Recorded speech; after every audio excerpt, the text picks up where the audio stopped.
በስመ አብ ወወልድ ወመንፈስ ቅዱስ አሐዱ አምላክ አሜን።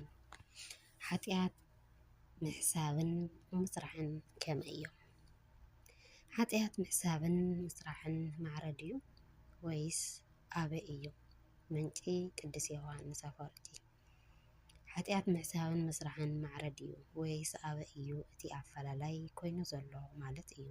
ኃጢአት ኣብ ኣፍ ደገ ኮይና ትጻናወተካ ትዕዘበካ ትህልወካ ኣላ ግና ድሌት እውን ሃረርታ እውን ናባኻ እዩ። ንስኻ ግና ኣብ ልዕሊኣ ክትግዛእ ክትነግሰላ ይግብአካ እዩ።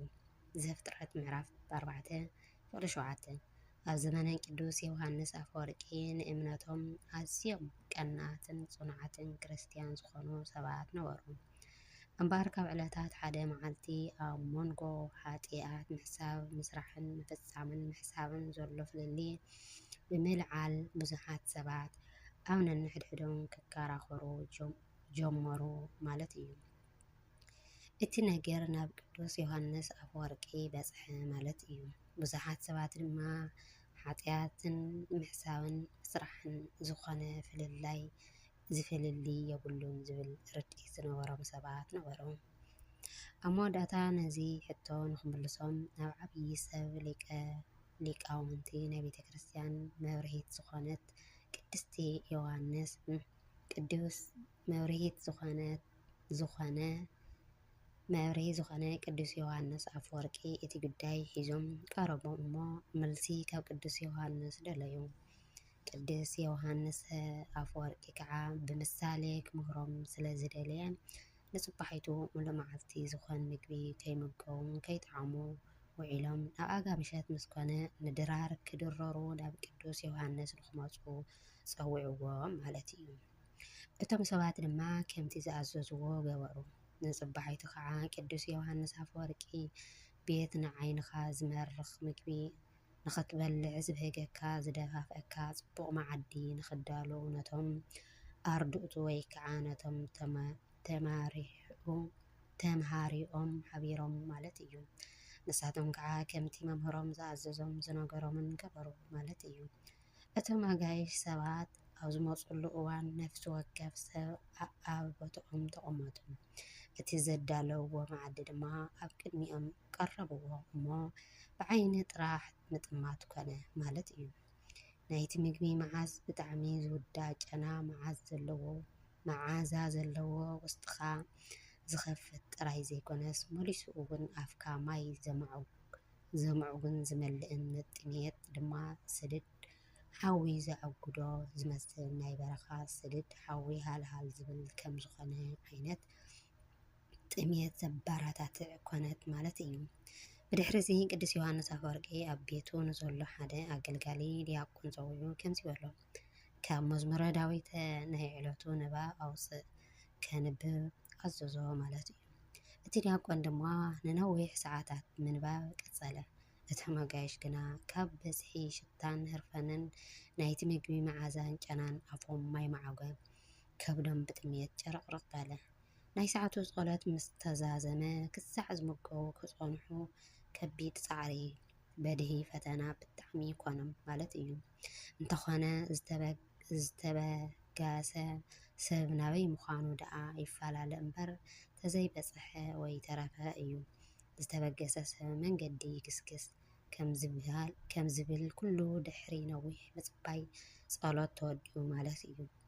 እቲ ጸሎት ምስ ተወድአ ዋላ እኳ ጸሎት ይወዳ ደኣ እምበር ቅዱስ ዮሃንስ ኣፈወርቂ ግና ነቶም ሰባት ኣጋይሽ መዓዲ ምግቢ ክበልዑ ኣብ ክንዲ ዝገብሮም ምግቢ ዝቕረበሎም ኦም በቃ ጸሎት ኣብዚ ወዲእና ኣለና እሞ ስለዚ ሕጂ ነናብ ገዛኹም ብሰላም ተመለሱ ኢሉ ኣፋኒውዎም ማለት እዩ።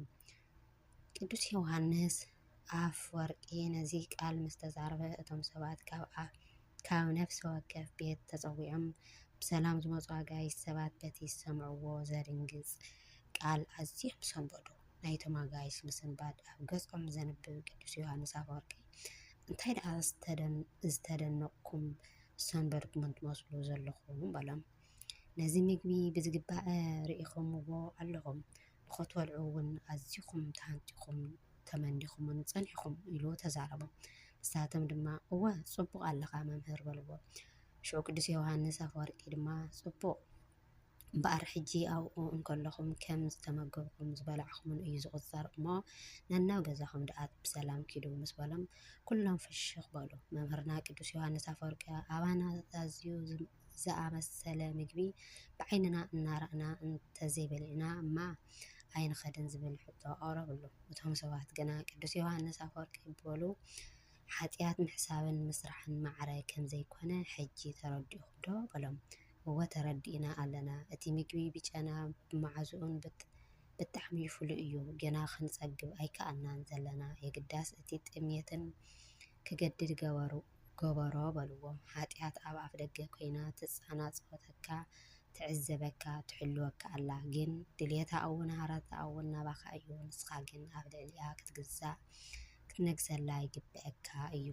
በዚ ሓፃር መላእኽቲ ድማ ናይቶም ክርስቲያን ዝኾኑ ሰባት ሕቶ ቅዱስ ዮሃንስ ኣፈወርቂ ብምሳሌ መሊሱሎም ማለት እዩ። ኣብ መንጎ ክፉእ ነገር ምሕሳብ ምስራሕን ምፍፃምን ዘሎ ኣፈላላይ እንታይ ከም ዝኾነ በዚ ሓፃር ታሪክ ግልፂ ኮይኑ ይረአ ኣሎ ማለት እዩ። ቅዱስ ያዕቆብ ሐዋርያ ክምህረና ከሎ ነፍሲ ወከፍ ግና ብትምኒቱ ተሳሒቡን ተታሊሉን እዩ ዝፍተን። ድሕርዚ ትምኒተ ምስ ጠነሰት ሓጢኣት ትወልድ፣ ሓጢኣት ምስ ዓብየት ድማ ንሞት ትወልድ። ብክርስትና እምነት ንሓሳብን ንተግባርን ብንስሓ ምቅዳስ እዩ። እንተኾነ ግና ምሕሳብ ምስ ምፍፃም ምስራሕ ወይ ድማ ምግባር ማዕረ ኣይኮነን እዩ። እቲ ሓቂ እንዳበልካ ብህልናኻ ዝቆፀርካዮ ክፉእ ሓሳብ ንምፍፃም ንገዛእ ርእስኻ ኣይትደፋፍእ። እቲ ዝሓሰብካዮ ብተግባር ክሳዕ ዘይፈፀምካዮ ካብ መፅዋድያ ሓጢኣት ናይ ምምላጥ ዕድል ኣብ ኢድካ እዩ ዘሎ ማለት እዩ። ሓጢኣት ኣብ ኣፍ ደገ ኮይና ትፃናወተካ ትዕዘበካ ትሕልወካ ኣላ። ግና ድልየት እውን ሃረርታኣ እውን ናባኻ እዩ። ንስኻ ግና ኣብ ልዕሊኣ ክትግዛእ ክትነግሰላ ይግብአካ እዩ። ከምኡ ድማ ብርሃነ ዓለም ቅዱስ ጳውሎስ ንሰብኣ ሮሜ ሰባት ክምህሮም ከሎ ከምዚ በሎም፣ ሓስቢ ሓጢኣት ሞት እዩ፣ ውህብቶ ጸጋ እግዚኣብሔር ግና ብኢየሱስ ክርስቶስ ጎይታና ናይ ዘለኣለም ህይወት እዩ። ሮሜ ምዕራፍ 6:23 ስለዚ ብጣዕሚ ጽብቕትን መምሃሪትን ቃል እግዚኣብሔር እያ። ኩላትና ጸኒዕና ኣዳቢፅና ብዙሕ ከም እንምሃረላ እውን በዓልቲ ሙሉእ ተስፋ እየን። ወስብሐት ለእግዚአብሔር ወለወላዲቱ ድንግል ወለመስቀሉ ክቡር። ንዘንጠብጠብክዎ ብኣፈ ትጉሃን መላእክቲ ይተኣረመለይ። ናይ ቅዱስ ዮሃንስ ኣፈወርቂ ረድኤቱን በረከቱን ኣይፈለየና። ሓቢርኩምኒ ስለ ዝፀናሕኩም ብልቢ ይመስግን።